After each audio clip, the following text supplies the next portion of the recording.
TRS party parliamentary నాయకులు party secretary general పెద్దలు కేశవరావు గారు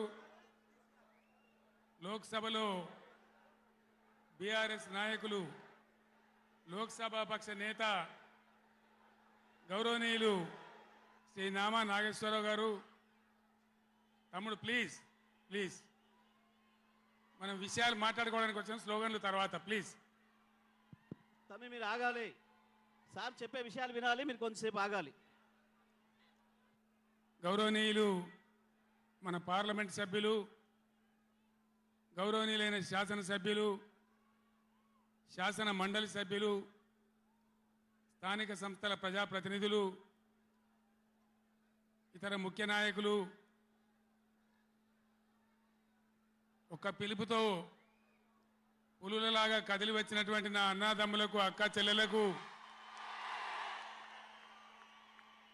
అందరికీ ఉద్యమాభివందనాలు.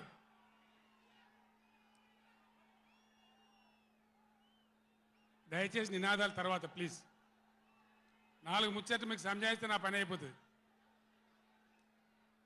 ఇవాళ వద్దురా బాబా అన్నీ మంచిగుంది, చాలా బాగుంది. ఈరోజు నల్గొండలో చెలో నల్గొండ ప్రోగ్రాం తీసుకున్నాం. కారణం ఏంది, ఎందుకు మనం ఈ సభ పెట్టాల్సి వచ్చింది? నా కాలు ఇరిగిపోయినా కుంటి నడకతోనో కట్టెబట్టుకోనో ఇంత ఆయాసంతో నేను ఎందుకు రావాల్సి వచ్చింది? ఈ విషయం దయచేసి హరీశ్వర్ ఆగడా ఆగరాదా? రాజేశ్వర రెడ్డి చెప్పచ్చు కదా ఒకసారి వాళ్ళకి ఏంది అది సౌండ్ కింద చేస్తున్నాడు.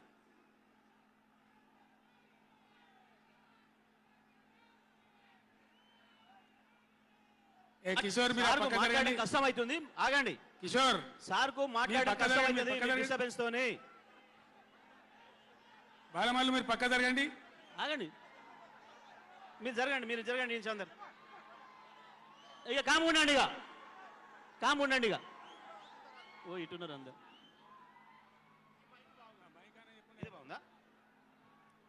మైక్ ఆయన గర్రమంటుంది.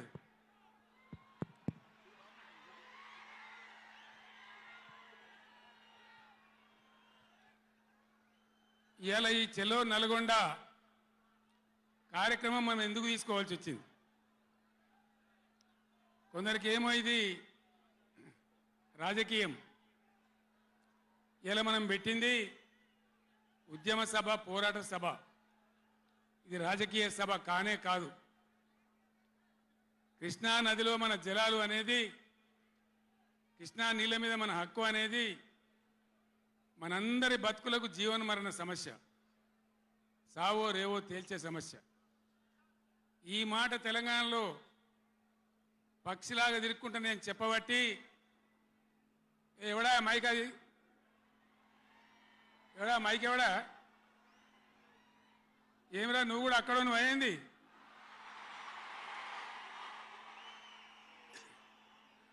రాజేశ్వర రెడ్డి చూడొచ్చు కదా, మనం ఏం చేయకమని అంతే జాలిగా.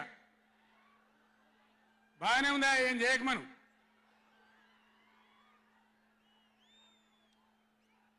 ఇరవై 4 ఏళ్ల నుంచి పక్షిలాగా తిరుక్కుంటూ నేను మొత్తం రాష్ట్రానికి చెప్తా ఉన్నా. ఇటు కృష్ణ కావచ్చు, అటు గోదావరి కావచ్చు, నీళ్లు లేకపోతే మనకు బతుకు లేదు. ఆ ఉన్న నీళ్ళు కూడా సరిగా లేకపోతే బతుకులు వంగిపోయినాయి. ఇదే నల్గొండలో 1,50,000 మంది మునుగోడు, దేవరకొండ, ఇతర ప్రాంతాల బిడ్డలై ఫ్లోరైడ్తో నడుములు వంగిపోయినాయి. చివరికి ఈ జిల్లాలో ఉద్యమకారులందరూ కలిసి ఆ ఫ్లోరైడ్ ఎఫెక్ట్ అనే బిడ్డలను తీసుకుపోయి ప్రధానమంత్రి టేబుల్ మీద పండబెట్టి, అయ్యా మా బతికిదంటే కూడా ఎవడు పట్టించుకునే వాళ్ళు లేడు. ఆనాడు పార్టీలు లేవా, ఎమ్మెల్యేలు లేరా, మంత్రులు లేరా, ఎవడు పట్టించుకోలే. నల్లగొండలో బీఆర్ఎస్ ప్రభుత్వం వచ్చిన తర్వాత జీరో ఫ్లోరైడ్ నల్లగొండ ఫ్లోరైడ్ రహితంగా చేసిందే బీఆర్ఎస్ గవర్నమెంట్, బీఆర్ఎస్ పార్టీ. అక్కడ ప్రజలు నడితే చెప్తున్నారు ఇలా. ఇంతకుముందు మాకు కాళ్ళు గుంజుతుండే, పెద్ద ఇబ్బంది అవుతుండే, నడుములు గుంజుతుండే, భగీరథ నీళ్ళు వచ్చిన కాడి నుంచి ఆ బాధలు పోయినాయని చెప్తున్నారు. ఎవరిని అడిగినా కూడా చెప్తున్నారు. ఏనాడు ఏ నాయకుడు పట్టించుకోలే. ఇప్పుడు జరుగుతున్నది ఏంది? ఈ సభ పెట్టింది కొంతమంది సన్నాసులు తెలివి లేక వాళ్లకు వ్యతిరేకమని అనుకుంటున్నారు. నేను ఒక్కటే మాటలో జరగవలసింది చెప్తా. ఉవ్వెత్తున మనం ఉద్యమంలాగా ఎగిసి పడకపోతే, మనల్ని మనం కాపాడుకునే ప్రయత్నం చేయకపోతే ఎవ్వడు కూడా మన రక్షణకు రాడు. మీరు ఈ మాట రాసి పెట్టుకొని మీ గుండెలలో. ఎవడు రాడు. ఆనాడు ఫ్లోరైడ్ నాడు ఎవడు రాలే. ఓట్లున్నప్పుడు వస్తారు నంగనాసి కబుర్లు చెప్పి, కానీ తర్వాత ఎవడు రాడు. ఓటు గుద్దినం గడ్డకెక్కిందంటే మన ఈపుల గుద్ది మనని బొందలు నూకుతుండే తప్ప ఎవడు రాలే. ఇది జరిగిన చరిత్ర, ఇప్పుడు జరుగుతున్న చరిత్ర. దయచేసి మీరు గమనించాలి. ఇది ఆషామాషి కాదు. ఇది చిల్లర మల్లర రాజకీయ సభ కాదు. రాష్ట్ర ప్రభుత్వానికి కాదు, రాష్ట్ర నాయకులకు కాదు. ఇలా నీళ్లు వంచడానికి సిద్ధంగా ఉన్నటువంటి బ్రిజేష్ కుమార్ ట్రిబ్యునల్కు కానీ, కేంద్ర ప్రభుత్వానికి కానీ, కేంద్ర నీటిపారుదల మంత్రికి కానీ, మన నీళ్లు దొబ్బిపోదామనుకునే స్వార్థ శక్తులకు కానీ ఒక హెచ్చరిక ఈ నల్లగొండ చెలో నల్లగొండ సభ. ఇది ఏ ఒక్కరికో ఒక వ్యక్తికో కొద్ది మంది గురించో పిటికడి మంది గురించో సభ కాదు. ఖమ్మం, నల్గొండ, మహబూబ్ నగర్, రంగారెడ్డి, హైదరాబాద్ ఈ 5 జిల్లాల ప్రజల యొక్క జీవన్మరణ సమస్య జరుగుతున్నది చూసిన తర్వాత చాలా బాధపడ్డాం. మీ అందరి ఆశీస్సులతోని ఉద్యమాన్ని విజయం చేసినాం, రాష్ట్రం తెచ్చుకున్నాం. మీ అందరి దీవెనతోని 10 సంవత్సరాలు ఈ గడ్డను నేను పరిపాలన చేసిన. నేనేం తక్కువ చేయలే. ఎక్కడో పోయిన కరెంటుని తెచ్చి నిమిషం పాటు కూడా కరెంటు పోకుండా మీ అందరి కరెంట్ సప్లై చేయించినాం. ప్రతి ఇంట్లో నల్లా పెట్టి మంచినీళ్ళు తీసుకొచ్చుకున్నాం. ఒకనాడు ఆముదాలు మాత్రమే పండిన నల్లగొండలో, బత్తాయి తోటలతో బతికిన నల్లగొండలో లక్షల లక్షల టన్నుల వడ్లు పండించేటువంటి పరిస్థితులు తెచ్చుకున్నాం. అంతకుముందు లేని నీళ్లు యాడికెళ్ళి వచ్చినాయి, ఎట్లా వచ్చినాయి అంటే దమ్ము కావాలి, చేసే ఆరాటం ఉండాలి. ఇది నా ప్రాంతం, నా గడ్డ, నా ప్రజలు అనే ఆరాటం ఉంటే ఎట్లన్నా చేసి సాధించుకొని రావచ్చు. కృష్ణా జలాల కథ మీకు ఒక 4 నిమిషాలు చెప్తా. దయచేసి మీరు సైలెంట్గా ఉంటే మీకు అర్థమవుతుంది. ఇలా ఏం ఏరా పేరు లేదు. ఆనాడు కొట్లాడినాం, రాష్ట్రం కోసం కొట్లాడినాం. ఆ రోజు జలసాధన ఉద్యమంలో మండలానికి ఒక బ్రిగేడియర్ వచ్చి నెల 15 రోజులు తిరిగి ప్రజలను చైతన్యం చేసినాం. ఆ రోజు నేనే రాసిన పాట, పక్కన కృష్ణమ్మ ఉన్న ఫలితమేమీ లేకపాయే అని ఏడ్చినాం ఆ రోజు. ఈరోజు గోదావరి కృష్ణ కలిపి బ్రహ్మాండంగా నీళ్లు తెచ్చుకునే ప్రయత్నాలు చేసుకుంటా ఉన్నాం. దగ్గర దగ్గర పడ్డాయి. భువనగిరి దగ్గర బస్వాపురం ప్రాజెక్ట్ కంప్లీట్ అయింది. డిండి ప్రాజెక్ట్ కంప్లీట్ కాబోతా ఉంది. పాలమూరు ఎత్తిపోతల కోసం నోళ్లు తెరుచుకొని చూస్తూ ఉన్నారు దేవరకొండ, మునుగోడు వగైరా ప్రాంతాల ప్రజలు. పైన పాలమూరు ఎత్తిపోతలు అయితే పాలమూరుతో పాటు రంగారెడ్డి, వికారాబాద్ జిల్లాల ప్రజలు చూస్తూ ఉన్నారు మాకు ఎప్పుడు వస్తే నీళ్ళని. 80% పనులు పూర్తయినాయి. ఎవ్వరు సహకరించకున్నా ఇదే కాంగ్రెస్ మరియు ఇతర పార్టీల నాయకులు 100ల కొద్ది కేసులు వేసినా ఈ 10 ఏళ్ళు పంటి బిగున్న ఒంటి బిగున్న కొట్లాడుతూ అటు కేంద్రంతో కొట్లాడుతూ ముందుకు తీసుకొని పోయినాం.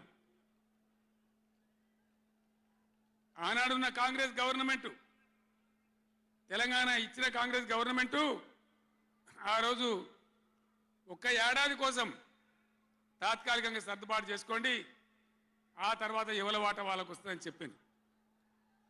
ఆనాడిగా బిల్లు పాస్ కావాలి, తెలంగాణ రావాలి, ఇది ఒక ఆటంకం కాకూడదని సరే కానివ్వండి తర్వాత చూసుకుందామని చెప్పినాం. ఆ తర్వాత ఢిల్లీలో పోయి మోడీ ప్రభుత్వం వచ్చింది. వాళ్ళని ఎన్ని వందల ఉత్తరాలు రాసినాం.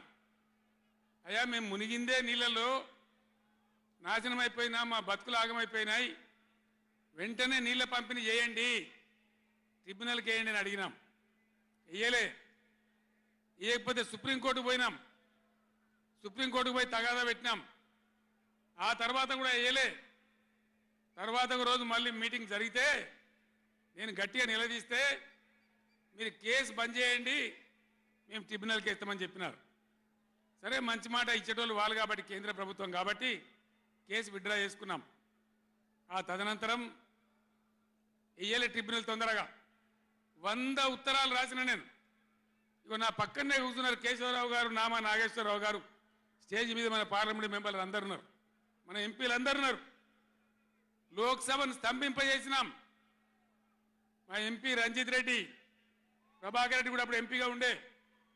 నేను చెప్పిన మీరు ఏమైనా మంచిదే కొట్టాడునని చెప్తే ఒక వారం రోజులు లోక్సభ జరగనీయలే. అట్లా కొట్లాడినాం. ఆ ఒత్తిడికి తల ఒగ్గి మొన్న ఎలక్షన్లకు 4-5 నెలల ముందు ట్రిబ్యునల్కి వేసినారు. ఇప్పుడు జరగవలసింది ఏంది? ఏ గవర్నమెంట్ ఉన్నా, మా గవర్నమెంటే ఉండినా గవర్నమెంట్ ఏం చేయాలి? ట్రిబ్యునల్ ముందర పోయి గట్టిగా వాదించి చరిత్ర మొత్తం చెప్పి, మన అవసరాలు చెప్పి, మన కరువు చెప్పి, మన బాధలు చెప్పి, ఇక మా వాటా ఇంత రావాలి అని కొట్లాడాలి. అది మొగోడు చేయాల్సిన పని, ప్రజల మీద ప్రేమ ఉన్నోడు చేయాల్సిన పని. మీకేం కోపం వచ్చిందో, ఏం భ్రమల పడ్డారో, పాలిచ్చే బర్రెను ఆయన అమ్మేసి దున్నపోతుని తెచ్చుకున్నారు. ఇక తర్వాత ఏం నడుతుందో 3వ నెల మీరు కళ్ళారా చూస్తున్నారు. చిన్న చిన్న విషయాలు పర్వాలేదు, కానీ మన జీవితాలనే దెబ్బకొట్టేటువంటి కృష్ణా జలాలు కేఆర్ఎంబి అంటే కృష్ణా రివర్ మేనేజ్మెంట్ బోర్డుకు భద్రపల్లాగబోయి అప్పయిపోయినారు ఈ గవర్నమెంట్. ఇదే జిల్లాలో ఉన్న మంత్రి ఉత్తమ్ కుమార్ రెడ్డి మొన్న మాట్లాడిండు అసెంబ్లీలో, మీరు కూడా విన్నారు. ఉమ్మడి రాష్ట్రమే నయం ఉండినట్టు ఆయనకట. ఉమ్మడి రాష్ట్రమే మంచిగా ఉండే, ఇప్పుడు మంచిగా లేదట. మరి శ్రీకాంతాచారి ఎందుకు చచ్చిపోయింది? ఇదే జిల్లాలో పుట్టే బిడ్డ. ఎందుకు చచ్చిపోయిన ఉద్యమకారులు? అంత పెద్ద ఉద్యమం ఎందుకు జరిగింది? లక్షల మంది, కోట్ల మంది ఎందుకు పాల్గొన్నారు? ఇంత సోయి తప్పి మాట్లాడతారు మంత్రులు. గవర్నమెంట్ వస్తే ఏం చేయాలా? పోయిన భద్రపల్లెక సంతకం పెట్టిండ్రు, దాని మెమోరాండం దొరికింది. నీళ్ల మంత్రిగా పనిచేసిండు కాబట్టి, అనుభవం ఉంది కాబట్టి, నష్టం ఎంత వస్తుందో తెలుసు కాబట్టి వెంటనే హరీష్ రావు గర్జించిండు. గర్జిస్తే ఒక 4-5 రోజులు నాటకాలు ఆడిండు, అబద్ధాలు మాట్లాడిండు. నిలబెట్టి మన గట్టిగా అసెంబ్లీలో అడిగితే, అసెంబ్లీ బడ్జెట్ జరుగుతుంది మీరు చూసిండ్రు. బడ్జెట్ జరుగుతుంటే ఏమవుతుంది? బడ్జెట్ అతి ముఖ్యమైన విషయం. ఎప్పుడు కూడా చరిత్రలో దాన్ని పక్కకు పెట్టి వేరే అంశాలు తీసుకోరు. కానీ అగమేఘాల మీద ఇది జరుగుతుంటే, ఆ రగడ జరుగుతుంటే, బిడ్డ మీ సంగతి బదాలను నిలబెడతా, మిమ్మలను ప్రజల ముందే తెలుసుకుంటాం అని నల్లగొండ, చెలవు నల్లగొండ నేను పిలిపించిన. ఎందుకంటే నాకు చేతనైనా కాకపోయినా నా కట్టె కాలే వరకు తెలంగాణకు అన్యాయం జరిగితే చివరి శ్వాస దాకా కూడా పులిలాగా లేచి కొట్లాడతా తప్ప పిల్లిలాగా ఉండను. ఎట్టి పరిస్థితులలో 600 ఏ విషయంలో కూడా తెలంగాణకు అన్యాయం జరగనివ్వను. కొట్లాడదాం. చెలో నల్గొండ ఇయ్యంగానే పిక్క పిక్క చచ్చుడు. ఇజ్జత్ మానం పోతుంది రాబాయి కేసీఆర్ బొబ్బ పెడితే ఏం చేస్తామంటే ఏం చేస్తామని చేతులు విసుకొని కాళ్ళు విసుకొని అర్జెంటుగా బడ్జెట్ పక్కకు పెట్టి శాసనసభలో తీర్మానం పెట్టింది. ఆ తీర్మానం కూడా చక్కగా లేదు, వాళ్ళకి తెలిసి సల్లారా. సాగునీళ్ళు తాగునీళ్ళు అని పెట్టిండ్రు, కరెంటు ఉత్పత్తి పెట్టలేదు మళ్ళీ దానిలో. ఆ తీర్మానంలో కూడా అంత తెలివి తక్కువ తీర్మానం. అది పెట్టి ఇక మామ అనిపించుకున్నారు. అయిపోయింది కదా. ఒక రైతుకు పంట పండిందట, వడ్ల రాసి అయింది. ఎందుకంటే రాసేవాడు ఎత్తుకపోకుండా పొత్తు పోసేది, పొత్తులు ఆ బూడిదో శుద్ధో ఏదో పోసేది. పక్క రైతుని పిలిచి పొరుగు రైతు పొత్తు వైరాబాయ్ అంటే ఉంటే నాకేంది పోతే నాకేంది పులిగోవాలి కానీ పొత్తు పోసిందట. వీళ్ళది ఏం పోతుంది? వాళ్ళకు కావాలి పదవులు, వాళ్ళకు కావాలి పైరవీలు, వాళ్ళకు కావాలి డబ్బులు తప్ప ప్రజల హక్కుల గురించి లేదు. నాడు లేదు, నేడు లేదు. దయచేసి నేను మీ అందరినీ కోరేది ఒకటే, అన్ని సందర్భాల్లో పోరాటమే ఉండదు. అవసరమైనప్పుడు పోరాడాలి, పోరాటానికి సిద్ధంగా ఉండాలి. అవసరమైతే సద్దులు కట్టుకొని రావాలి, మనం పిడికిలి బిగించాలి. అప్పుడే మన హక్కులు కాపాడుకోగలుగుతాం.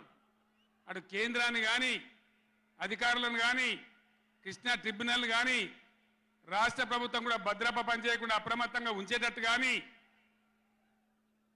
నడవాలంటే మనం ఎప్పటికప్పుడు జాగ్రత్తగా పులుల్లాగా కొట్లాడాలి. ఈ మాట చెప్పడానికి నేను ఇంత దూరం వచ్చిన, మిమ్మల్ని అందరినీ సమీకరించిన. ఇప్పుడు గవర్నమెంట్ వచ్చింది.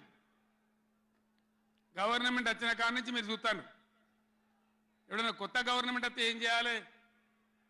పోయిన గవర్నమెంట్ కంటే 4 మంచి పనులు చేస్తాం, ప్రజలు అవలనిపించుకుంటామనే మాట ఉండాలి, ఆరాటం ఉండాలి. ఒక్కటన్నా మంచి మాట ఉన్నదా? ఒక్కటన్నా? పొద్దున్న లేస్తే సొల్లుపోయాను కేసీఆర్ని తిట్టాలి. కేసీఆర్ని తిడితే మీరు పెద్దోళ్ళు అవుతారా? లేనిపోని బదనాములు పెట్టి కేసీఆర్ మీద బదనాం పెడితే మీరు పెద్దోళ్ళు అవుతారా?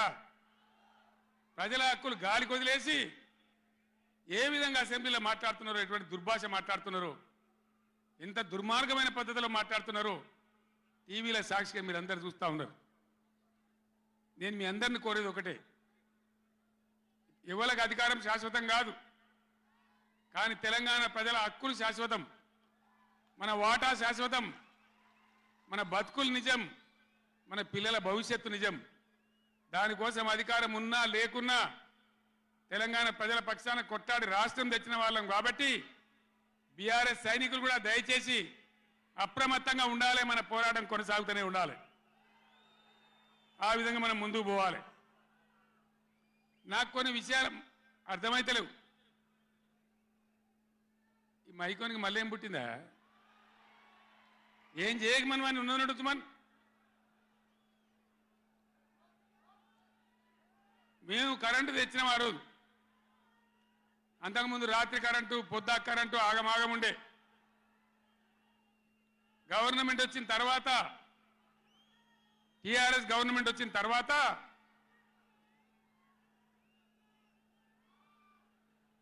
ఇంకేమైనా రోగమా బీమారే? అరే బాబు ఉన్నదంటే ఉంచరా, మైకు ఏం మాట్లాడక ఏం చేయకు, నువ్వేం చదరకు. దాన్ని కరెంటు తెచ్చినాం. ఒక 7-8 నెలల్లో కరెంటు బాగా చేసి ఏడాది అర్థం నుంచి 24 గంటల కరెంట్ ఇచ్చినాం రైతాంగానికి.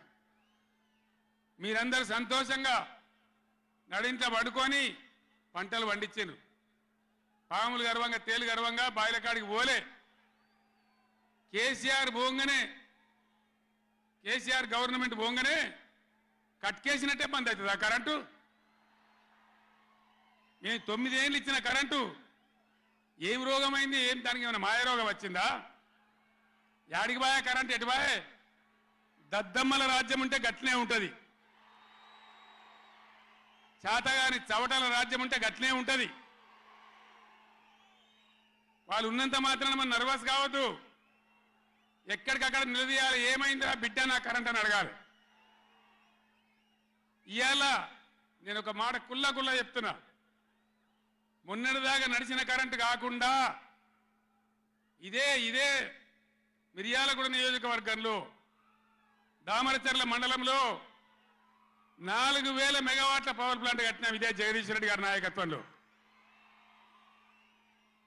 అయిపోయినాయి. 80% పనులు అయిపోయినాయి, 90% అయిపోయినాయి. అది కష్టపడి చేసేస్తే 2-3 నెలలు తిప్పల పడితే 4000 మెగావాట్ల పవర్ వస్తుంది. రామగుండంలో ఆనాడు మొదలుపెట్టినటువంటి ఎన్టీపీసీ పవర్ వచ్చేసింది. ఆల్రెడీ 800 మెగావాట్లు వచ్చింది. ఇంకో 800 మెగావాట్లు రాబోతా ఉంది. అంటే ఆనాడు నేను నడిపినాడు ఉన్నదానికంటే 5600 మెగావాట్ల పవర్ కరెంటు ఎక్కువ ఉండంగా కూడా వీళ్ళకి ఏం రోగం పుట్టింది? కరెంటు ఎందుకు ఇస్తలేరు? ఎందుకు తిప్పల పెడుతున్నారు? బిడ్డ అయ్యేల చెలో నల్గొండతోనే ఆపం. ఎక్కడ దొరికితే అక్కడ బదాలు నిలదీసి మీ కథలు చేస్తాం. ప్రజలను కరెంటుకు తిప్పల పెట్టినా, నీళ్ళకు తిప్పల పెట్టినా, మంచినీళ్ళకు తిప్పల పెట్టినా ఎక్కడికక్కడ మిమ్మల్ని నిలబెడతాం. మిమ్మల్ని గవర్నమెంట్ తెచ్చిండ్రు, మాకేం బాధ్యత ఇచ్చిండ్రు? ప్రతిపక్షం బాధ్యత ఇచ్చిండ్రు. మిమ్మల్ని నిలదీసే బాధ్యత మాకు ఇచ్చిండ్రు. కాబట్టి ఎక్కడికక్కడ మిమ్మల్ని నిలదీస్తాం తప్ప వదిలిపెడతామనేటువంటి దానిలో ఉండొద్దు. ప్రజలకు తప్పు చేయొద్దు. నేను హెచ్చరిస్తా ఉన్నా ఈ రాష్ట్ర ప్రభుత్వాన్ని. ఏ విధంగా బీఆర్ఎస్ గవర్నమెంట్ ఇచ్చిందో వెంటనే కరెంటు పునరుద్ధరించాలి. ఆ విధంగా మొత్తం రాష్ట్రానికి, రైతాంగానికి కరెంటు ఇవ్వాలి. కానీ వీళ్ళ వ్యవహారం ఎట్లున్నది? చరిత్రలో ఎన్నడూ లేదు. అసెంబ్లీలో తెచ్చి జనరేటర్ పెట్టి వీళ్ళ తెలివికి అసెంబ్లీలోనే మొన్న మనోళ్ళు మీటింగులు తిరుగుతుంటే ఒక మీటింగ్ మాట్లాడుతుంటే 7 మాటలు పోతుంది కరెంటు. నల్గొండలో జగదీష్ రెడ్డి మాట్లాడుతుంటే 7 సార్లు పోతుంది కరెంటు. ఏం మాయారోగం వచ్చింది? మీకు తెలివి లేక, నడపరాక, చాతగాక ఇలా మంది మీద బదనాం పెట్టి బతుకుదాం అనుకుంటున్నారా? అట్లా కాదు బిడ్డ, జాగ్రత్త. బతకనీయం, ఎంబడబడతాం, వేటాడతాం.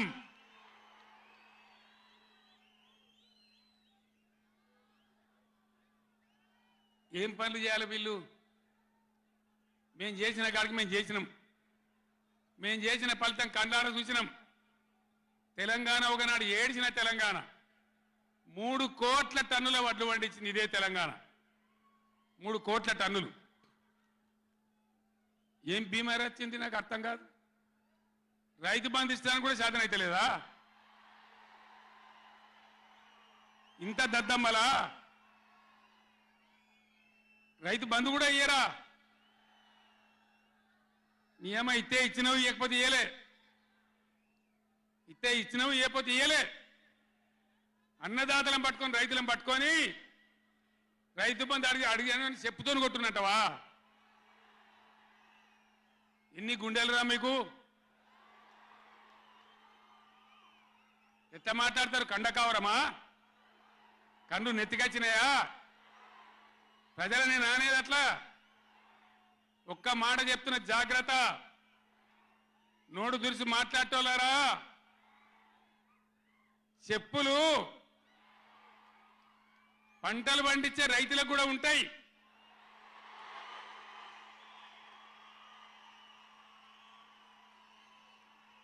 రైతుల చెప్పులు ఎట్లుంటాయి? బందోబస్తుగా ఉంటాయి బాగా. రైతుల చెప్పులు ఎట్లుంటాయి? బందోబస్తుగా ఉంటాయి, గట్టిగా ఉంటాయి. ఒక్కటే చెప్పు దెబ్బతో మూడు పళ్ళు ఊసిపోతాయి. దానికోసమైనా మీరు అడిగేది? ఇది మర్యాదనా? ఇది గౌరవమా? ప్రజలను గౌరవించే పద్ధత? నీకు చేత కాకపోతే మాఫీ చేయండి, నేను వెనుక చరిత్ర అని చెప్పాలి. వెళ్తలేదు అని చెప్పాలి, మాకు చేయత్తలేదు అని చెప్పాలి. కానీ అడిగినోని చెప్తోని కొట్టాలి. కేసీఆర్ సెలవు నల్గొండ అంటే కేసీఆర్ను తిరగనీయం. ఇంత మోగోళ్ళ కేసీఆర్ను తిరగనియారట. తెలంగాణ తెచ్చిన కేసీఆర్నే తిరగనియారా? ఏమి చేస్తారు? చంపేస్తారద్దా? చంపుతావా? దా వ్యాపారం చంపుతావుదా? కేసీఆర్ని చంపి మీరు ఉంటారా? ఇది పద్ధతా? ప్రతిపక్ష పార్టీ తప్పకుండా ప్రజల సమస్యల మీద వస్తుంది, ప్రజల మధ్య అడుగుతుంది, వాదన చెప్తుంది. నీ దమ్ముంటే మేము చేసిన దానికన్నా ఇంకా మంచిగా చేసి చూపి, కరెంటు మంచిగా ఇచ్చి చూపి. ఆగమాగం అడివడివి ఇష్టం వచ్చినట్టు ఏం చేయాలి? అలా పాలమూరు ఎత్తిపోతల పూర్తి చేయాలి, దాని గురించి మాట లేదు. ఖమ్మంలో సీతారామ ఎత్తిపోతల పూర్తి చేయాలి, దాని గురించి ముచ్చట లేదు. ఇంకా గురుకులాలు ఎక్కువ పెట్టాలి పేద పిల్లల గురించి, ఆ ముచ్చట లేదు. కరెంటు మంచిగా ఇవ్వాలి, ఆ ముచ్చట లేదు. మంచినీళ్ళు రావాలి మంచిగా. రాష్ట్రంలో చాలా దిక్కువ తిప్పలైతా ఉన్నది, పట్టించుకునే నాతులు లేడు. ఇంత మాయలమే ఇవన్నీ మాయం చేసి బలాదురుగా తిరుగుతామనుకుంటున్నారా? తిరగని ఏం జాగ్రత్త అని చెప్తా ఉన్నా. తప్పక నిలదీస్తాం, ఎండగడతాం. ఇంకో మాట, ఈ ప్రభుత్వాన్ని ఈ నల్లగొండ సభ నుంచి నేను హెచ్చరిస్తా ఉన్నా. ఇవాళ గోదావరికి ప్రధానమైన ఉపనదే ప్రాణహిత నది. ఇవాళ కూడా 5,000 క్యూసెక్లు నీళ్ళు వస్తూ ఉన్నాయి. అవి ఎత్తిపోయాలి, ఎల్ఎండి ఎంఎండి నింపాలి, రైతులకు నీళ్ళు ఇవ్వాలి. కానీ ఏం చేస్తాను? మేడిగడ్డ పోతాము, బూరుగడ్డకు పోతాం, బొందలగడ్డకు పోతాం. ఏ తోకమట్టున్నది మేడిగడ్డ అక్కడ. మీ బండారం బిడ్డ ఈ స్టేజ్ మీద కూర్చున్న నాయకుల మీద అవుతున్నాము. ఈ అసెంబ్లీ అయిపోయిన తర్వాత మేము కూడా అడిగి పోతాం, మీ చరిత్ర మొత్తం ఎండగడతాం. ఓ లంగ చేత పెట్టి పోయిన ప్రభుత్వాన్ని బదనాం చేయాలి, బట్టగాల్చి మీదేయాలని మేము మేడిగడ్డ పోతాం. ఏం బిక్తాం మేడిగడ్డ కాడ పోయి? ఎందుకు పోతున్నావు మేడిగడ్డకు? దమ్ముంటే నీళ్ళు ఎత్తిపోయి, నీళ్ళున్నాయి, కాపర్ డ్యామ్ పెట్టి కూడా నీళ్ళు ఎత్తిపోయచ్చు. రైతుల ఈ కేసీఆర్ని బదనాం చేయాలని ఒక దుష్టబుద్ధి పెట్టుకొని రైతుల పొలాలను కొడతారా? ఇలా బంధు పెట్టిన మైబాద్కు నీళ్ళు వస్తలేవు, డోర్నగర్కు నీళ్ళు వస్తలేవు, సూర్యాపేటకు తుంగతుర్తికి మునిపొచ్చిన నీళ్ళు వస్తలేవు, తగ్గిపోతున్నాయి. ఇదా మీ రాజకీయం? మీ చిల్లర రాజకీయం. మేడిగడ్డ కాడైనా ఉంటే అందులో 250 పిల్లలు ఉంటాయి, 250 300 ఉంటాయి. కాళేశ్వరం ప్రాజెక్ట్ అంటే ఒక ఆట బొమ్మ కాదు. 3 బ్యారేజీలు ఉంటాయి గోదావరి మీద, 200 కిలోమీటర్ల టన్నెల్స్ ఉంటాయి, 1500 కిలోమీటర్ల కాలువ ఉంటుంది, ఒక 19 సబ్ స్టేషన్లు ఉంటాయి, ఒక 20 రిజర్వాయర్లు ఉంటాయి. ఇదంతా కాళేశ్వరం ప్రాజెక్ట్ కాదట. ఒక 2-3 పిల్లర్లు కుంగిపోయినాయి. ఎన్నిసార్లు కుంగిపోలే? నాగార్జున సార్లు కుంగిపోలేదా? కడెం ప్రాజెక్టు గేట్లు కొట్టుకపోలేదా? మొన్నటిదాకా మూసీ ప్రాజెక్టు గేట్లు చక్కగా ఉండేదా? కొట్టుకపోలేదా? ఏదైనా పోతే సదరాలు దాన్ని మంచిగా చేయాలి, తొందరగా మంచిగా చేసి రైతులకు నీళ్ళు ఇవ్వాలి. కానీ మేము మేడిగడ్డకు పోతాం, బొందలగడ్డకు పోతాం, ఇదా రాజకీయమా? ఇది తెలివి అనిపించుకుంటుందా? ఇవి కాదు కావాల్సింది, రాష్ట్రానికి ప్రజలకు కావాల్సింది. ఓ లోడొచ్చు, వాళ్ళు గెలవచ్చు, ఎవరికి శాశ్వతం కాదు. మళ్ళా డబల్ స్పీడ్తో మేము అధికారంలోకి వస్తాం.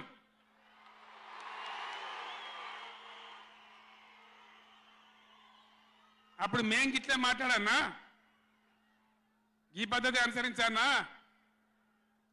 మిగిలితారా మీరు నశంలకు కూడా? ఈ అహంకారంతో, దుర్మార్గమైన విధానంతో నదుల నీళ్ళ మీద నీకు అవగాహన లేదు. నన్ను అడిగినట్టు నేను చెప్పు కదా, అడిగే సంస్కారం ఉంటుందా? తెలివి ఉంటుందా? అన్నా ఏం దగ్గర ఇట్లా అంటాను, కేఆర్ఎంకి అప్పచెప్పమంటాను, ఏం చేయాలి? ఈ పొన్నాల లక్ష్మయ్య గారు ఉన్నాడు, హరీష్ రావు ఉన్నాడు, నేనున్నా, కడియం సిఆర్ ఉన్నాడు, నీళ్ళ మీద పనిచేసిన వాళ్ళు ఉన్నారు. ఎవరిని అడిగినా చెప్తుంటాం కదా. మీకు తెలివి లేకపోతే అప్పచెప్పుడు, ఆగమవుడు, బడ్జెట్ ఆపి తీర్మానం పెట్టుడు. నేను ఒక్కటే మాట మీతో చెప్తున్నా, దయచేసి. నిన్న కూడా అనే నాతో హైదరాబాద్లో, సార్ అసెంబ్లీలో తీర్మానం అయిపోయింది కదా, ఇంకా చలో నల్గొండ ఎందుకని. అసెంబ్లీలో తీర్మానంతో అయిపోదు, చలో నల్గొండతో కూడా అయిపోదు. దయచేసి ఎప్పటికప్పుడు కృష్ణా నదిలో బ్రిజేష్ ట్రిబ్యునల్లో మన వాటా తేలే వరకు, న్యాయమైన వాటా తేలే వరకు, మన నీళ్ళ హక్కులు మనకు దక్కే వరకు ప్రతి సందర్భంలో ఈ 5 జిల్లాల ప్రజలు, కృష్ణా పరివాహక ప్రాంతంలో ఉన్న 5 జిల్లాల ప్రజలు ఎప్పటికప్పుడు మనం పోరాడడానికి సిద్ధంగా ఉండాలి. ఈ సభ వేట్టికని చెప్తేనే ప్రజలకు అర్థమవుతుందనే ఉద్దేశంతో నేను మీ అందరినీ శ్రమ పెట్టి ఈ సభ పెట్టిన తప్ప ఇది రాజకీయ సభ కాదు. ఇలా ఏ ఎలక్షన్ లేదు. పార్లమెంట్ ఎలక్షన్ కూడా ఇంకా 2 నెలలకు 3 నెలలకు ఉన్నది. ఇప్పటికిప్పుడేం లేదు. నేను ఇలా వచ్చింది రాజకీయాల కోసం కాదు. కాబట్టి దయచేసి మీ అందరిని కోరేది, ప్రజలు ఎప్పటివరకు అయితే మన హక్కుల మీద న్యాయమైన పోరాటాలకు సిద్ధంగా లేకపోతే బొండిగా విసికెత్తారు తప్ప మనకు న్యాయం జరగదు. అందుకని మీ అందరినీ కూడా ఇలా సభలో ఉన్న వాళ్ళను, టీవీలో నా ఉపన్యాసం వింటున్న వాళ్ళను మీకు దండం పెట్టి నేను చెప్తా ఉన్నా, నేను మీ బిడ్డను. 15 ఏళ్ళు పోరాడి సాగు నోట్ల తలకాయ పెట్టి చివరికి సాగు దాకా పోయి ఈ తెలంగాణ తెచ్చింది నేను. అందుకే నాకు గర్జు ఉంటుంది, ఫికర్ ఉంటుంది, తన్లాట ఉంటుంది, నాశనం కావద్దనే తపన ఉంటుంది. దీన్ని అర్థం చేసుకొని ఎప్పుడు యాక్షన్ కార్యక్రమాలకు పిలిపించినా ప్రభుత్వం యొక్క దమన నీతిని ఎండగా రేపు చేయాలి, చాలా చేయాల్సి ఉంటుంది. ఇవాళకి ఇట్లా మోపు చేసిన కరెంటు రేపు ఇస్తారా? మార్చిలో, ఏప్రిల్లో, మే నెలలో ఇస్తారా? అసెంబ్లీలోనే జనరేటర్ తెచ్చిపెట్టిండ్రు, అంతపాటు గనులు. ఎన్నోసార్లు నేను చెప్పిన అసెంబ్లీలో మీరు విన్నారు. ఇదే నరేంద్ర మోడీ ప్రభుత్వం మీటర్లు పెట్టాలి, నా తలకాయ పోయినా సరే పెట్టా అని చెప్పిన నేను. 25,000 కోట్ల రూపాయలు ఇయ్యలే మనకి ఇవ్వాల్సినాయి, అయినా పెట్టలే. ఎందుకంటే నా తెలంగాణ రైతులు చెట్టుకోడు గుట్టకోడు అయినరు. హైదరాబాద్ పోయి ఆటో రిక్షాలు నడిపే గతి వచ్చింది. కాబట్టి వీళ్ళు మళ్ళీ ఒక దరికి రావాలి, పల్లెలు పచ్చబడాలి, రైతాంగం బాగుంటే అందరికి పని దొరుకుతుంది, చిన్న రైతు పెద్ద రైతు అందరు బతకాలని చెప్పి ఎంత మంచిగా వచ్చేది రైతు బంధు, ఎంత బ్రహ్మాండంగా వచ్చేది. మీ బ్యాంకులో పడి టింగు టింగుమని మీ ఫోన్లు మోగుతుండే. ఇప్పుడు బ్యాంకులో వడులు లేదు, ఫోన్ మోగులు లేదు. ఏం మోగుతుందిరా అంటే రోజు అసెంబ్లీలో అరుస్తా ఉన్నారు పనికి మాలిన మాటలు. అంతే కదా, మీరందరూ చూస్తున్నారు కదా. ఏం భయపడకుండా ఏం కాదు, మళ్ళా మనమే వస్తాం, అన్నీ చేసుకుందాం, ఏం కానీయం తెలంగాణను. ఈ మధ్యలో కూడా వీళ్ళు దుర్మార్గం చేస్తే కొట్లాడదాం, పోరాడదాం, మన హక్కుల కోసం నిలబడదాం. రే ఆగురాబాయ్ ఆగో, ఏ ఆబా రాజశరెడ్డి, అరే ఎవడాడు? ఈ సభరా బాబు, ఇది మన సభ కాదు ఇది. ఎందుక పిచ్చోలాడా?